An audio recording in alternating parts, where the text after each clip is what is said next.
Ya, sebentar lagi Indonesia akan menghadapi Filipina dalam ajang World Cup Qualifiers ronde kedua tahun 2026 dan ini akan menjadi pertandingan penentuan apakah Indonesia bisa lolos atau enggak ke ronde ketiga, which is hanya butuh satu kemenangan saja dan uh, harusnya bisa memperlebar jarak selisih gol antara Vietnam dan juga Indonesia.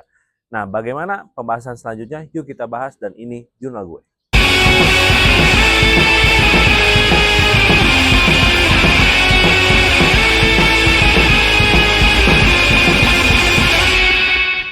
Ya, selamat datang di channelnya Marcelo Jurnal. Besok kita hari Selasa ya, hari Selasa tanggal 11 kita akan menghadapi Philippines di GBK yaitu Stadion Gelora Bung Karno dalam ajang World Cup Qualifiers zona Asia ronde kedua tahun 2026. Update-nya Calvin Verdong ya dan juga Bang Jai alias Jai Ijes itu siap untuk tampil di pertandingan melawan Filipina dan itu which is good ya. Gua mengharapkan peran Kavir Verdong di timnas Indonesia ini, gue nggak sabar juga lihat permainannya seperti apa. Kalau kita lihat Bang Jai kan kita udah pada tahu ya semua begitu santai, elegannya, nggak gerusak-gerusuk gitu ya. Nah, kita belum lihat nih Kavin Verdong seperti apa. Nah, cuman memang kalau bicara kebutuhan tim gitu ya, kita memang butuh seorang Kavin Verdong gitu loh. Apalagi di sisi pertahanan ya. Kita butuh banget seorang Kavin Verdong untuk bisa setidaknya gitu ya, setidaknya mengisi ruang double pivot antara mungkin Nathan bisa double pivot dengan Kavin Verdong atau Tom Hai bisa double pivot dengan Kavin Verdong. Sebenarnya kalau dari segi posisi aslinya Kavin Verdong kan sebenarnya adalah back sayap gitu ya. Dan ini adalah salah satu kesukaan daripada Sintayong, butuh pemain-pemain yang bisa versatile gitu. Jadi nggak hanya mengandalkan satu posisi aja gitu. Apalagi di lini tengah dan lini depan ya. Lini tengah dan lini belakang, sorry. Nah, kalau di lini depan memang permasalahan di timnas Indonesia dari pertandingan-pertandingan sebelumnya atau ajang-ajang sebelumnya adalah kita itu memang kekurangan di finishing, which is kita butuh striker sebenarnya. Nah, cuman yang gue harapkan adalah Ragnar Oratmangun, terus juga Marcelino dan juga Rafael Struijk itu bisa tune in ya dalam artian bagaimana kita itu harus bisa memproduktivitas gol melawan Filipina gitu karena Filipina ini penentuan kita apakah kita bisa lolos atau enggak. Nah, balik lagi masalah Kevin Verdong, gue harap sebenarnya ini menjadi tantangan juga untuk Sintayong ya.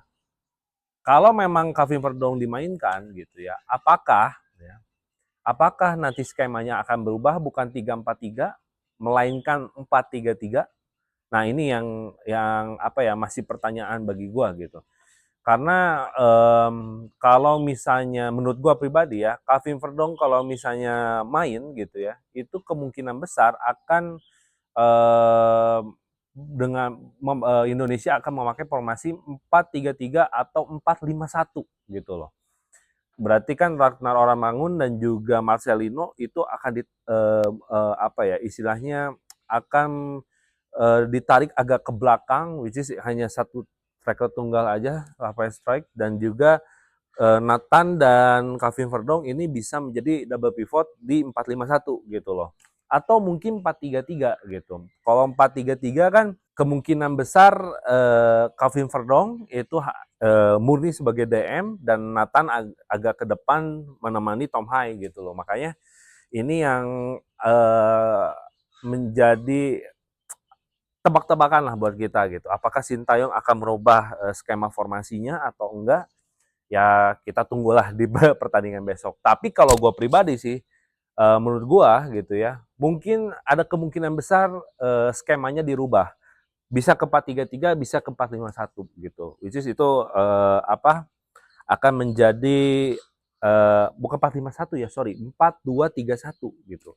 Nah, kemungkinan besar itu akan terjadi. Jadi let's see aja nanti di pertandingan besok apakah kita bisa lihat Kaveh Verdonk itu main di awal atau enggak gitu. Kalau misalnya Kaveh Verdonk nggak main di awal, berarti ya formasinya tetap aja 3-4-3 gitu loh ya. Nah, di lini belakang kita alhamdulillahnya kita nggak kekurangan pemain karena memang Jordi Amat kemarin kena akumulasi kartu merah, jadi otomatis di pertandingan Filipina Jordi Amat tidak bisa bermain. Jadi kemungkinan besar Bang Jai alias J.I. Jazz gitu ya, itu akan mengisi plot daripada lini pertahanan gitu loh. Berarti kalau dari center back kemungkinan besar akan diisi oleh Rizky Ridho, Justin Hubner dan juga Bang Jai alias J.I. Jazz gitu. Makanya gue sebenarnya ya kalau boleh jujur ya, boleh dikata gitu ya, gue lebih prefer sebenarnya untuk J.I.Z bisa main di pertandingan kemarin ya. Cuman ya apa daya, J.I.Z itu kemarin baru sampai juga tanggal 5-nya di Indonesia, otomatis kan dari segi jet lag, fisik gitu kan, itu nggak bisa dipaksakan bermain juga oleh Sintayong gitu. Walaupun Sintayong itu memasang JSS di bangku cadangan gitu. Tapi ya kita nggak bisa memaksakan lah, mending menampilkan performa terbaik di Filipina dibanding harus bermain jelek dan beresiko melawan Irak gitu kan. Nah, menarik tentang kabar yang beredar di sosial media yang gue perhatikan mengenai apa ya, mengenai permainan Jordi Amat yang semakin menurun gitu ya. Dan gue hanya sedikit memberi respon bahwa apakah ini berpengaruh dengan adanya Jordi Amat itu bermain di Liga Malaysia gitu ya. Karena yang gue perhatikan adalah Jordi Amat sekarang tempo permainannya udah makin lambat, fisik juga udah mulai berpengaruh juga gitu kan. Jadi nggak se-strong dulu pas dia zaman muda gitu ya, pas zaman di Real Sociedad dan lain segala macam. Cuman kadang-kadang ini menjadi salah kaprah juga untuk netizen. Maksud gua adalah, gua nggak bilang bahwa Jordi Amat itu bermain jelek. Maksudnya jadi jelek gitu permainannya. Enggak. Dari segi gua lihat gitu ya, dari segi scanning, dari segi ya membaca pertandingan, terus juga visi bermainnya sebenarnya masih ada gitu. Cuma memang dari segi fisik ya, segi fisik performa memang sudah mulai melambat alias menurun. Ya faktornya apakah, kan yang jadi pertanyaan gue, apakah karena bermain di Liga Malaysia itu, karena kan Liga kita tuh Asia Tenggara tuh temponya lambat ya, nggak sekencang Premier League atau La Liga gitu pas zamannya Jordi Amat masih muda di sana. Nah apakah itu pertanyaannya? Gua hanya bertanya gitu, bukan gua hanya menjudge bahwa oh gara-gara lagi main di Liga Malaysia jadi lambat, nggak juga gitu kan. Atau kemungkinan besar karena faktor umur yang sudah semakin bertambah gitu. Tapi kalau dari segi karakter, dari segi intelijensinya, ya kalau menurut gua kita masih butuh seorang Jordi Amat gitu, karena butuh dari segi pengalaman ya, segi knowledge atau pengetahuan dia soal sepak bola, apalagi dia sudah bermain di liga top Eropa gitu kan. Jadi sebenarnya apakah kita masih butuh Jordi Amat atau enggak? Ya kita masih butuh banget gitu. Jadi jangan menjudge bahwa wah Jordi Amat itu sekarang udah makin jelek, udahlah nggak usah main lagi di timnas Indonesia. Enggak gitu juga gitu loh. Karena kita juga butuh seorang Jordi Amat dari segi experience dan juga dari segi pengetahuan sepak bolanya gitu loh. Jadi yang menurut gue menurun sebenarnya dari segi fisik dan kemampuan atau performanya. Ya wajar lah udah umur 34 ya mungkin, 34 atau 35, ya kalian bisa cek lagi lah di Wikipedia gitu. Jadi makanya kenapa pas gue lihat gitu pertandingan pas melawan Irak, memang jujur aja Jordi Amat memang sedikit lebih lambat gitu loh.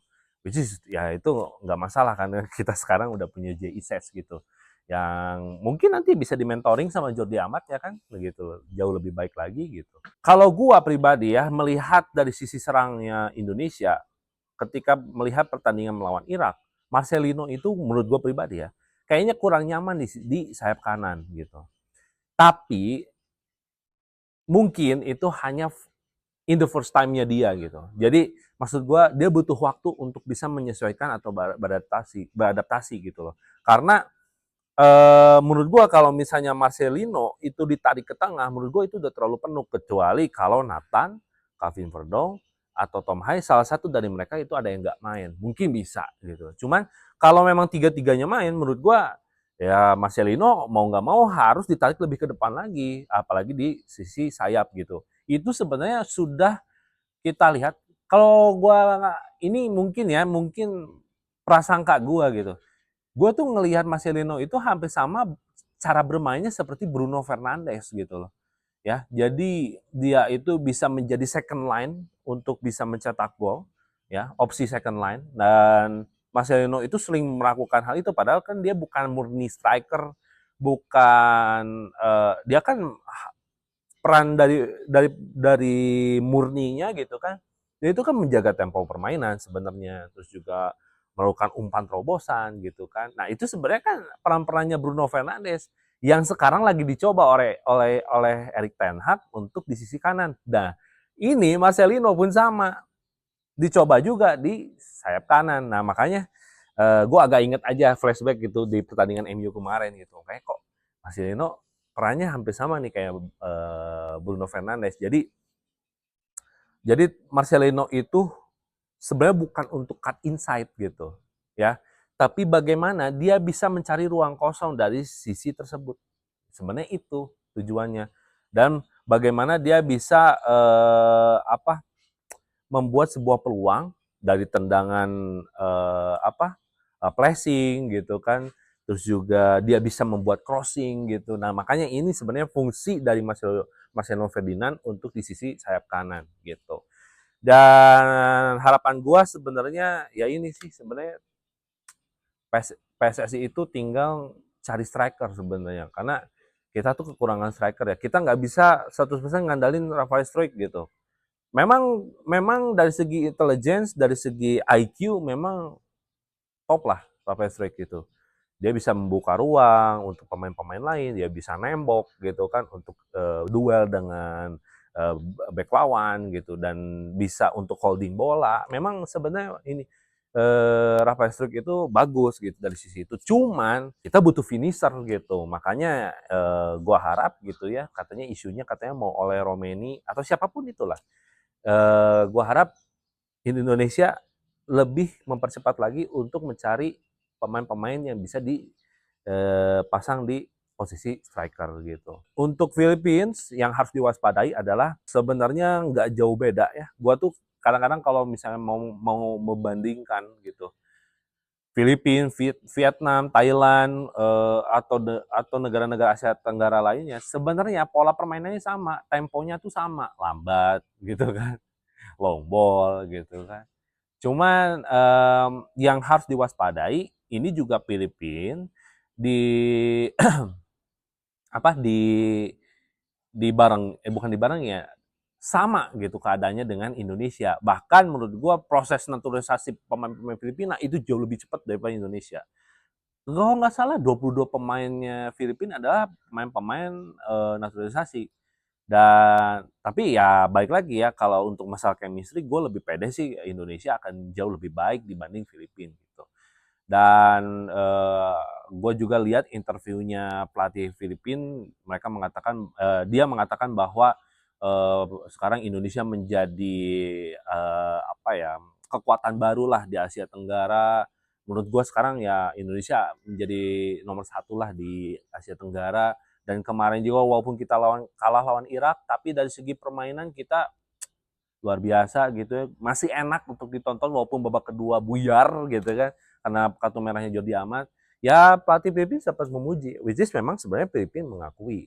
Nah itu menjadi modal besar buat kita untuk bisa mengalahkan Filipina, dan harapan gue adalah Filipina harus mengejar gol lebih Indonesia harus mengejar gol lebih cepat dibanding Filipina supaya mentalitas dan intensitas permainan Indonesia tetap terjaga. Itu sih dari gua. Oke, mungkin segitu aja video dari gua. Terima kasih yang udah nonton. Jangan lupa untuk klik like, komen, dan subscribe channel ini supaya gue lebih semangat untuk bikin video buat kalian. Dan jangan lupa besok hari Selasa tanggal 11 Ini kita bakal ada live reaction ya. Kalau nggak salah kick off-nya itu 7:30. Kita setengah jam sebelumnya itu akan mulai untuk live reaction. Kita ngobrol-ngobrol, diskusi lah, khususnya para subscriber gua. Kita diskusi nih, maksudnya ya progres timnas dan lain-lain lah gitu. Apalagi untuk eh, eh, apa eh, pas pra pertandingan antara Indonesia melawan Filipina. Jadi jangan dilewatkan live reaction gua. Kalian nyalakan lonceng notifikasi supaya nanti ada pemberitahuan selanjutnya. Oke, follow juga sosial media kita Masih Jurnal 10 di Instagram dan juga di TikTok. Pokoknya all of you all, semoga timnas Indonesia bisa lolos ke ronde ketiga World Cup Qualifiers zona Asia 2026. See you next time.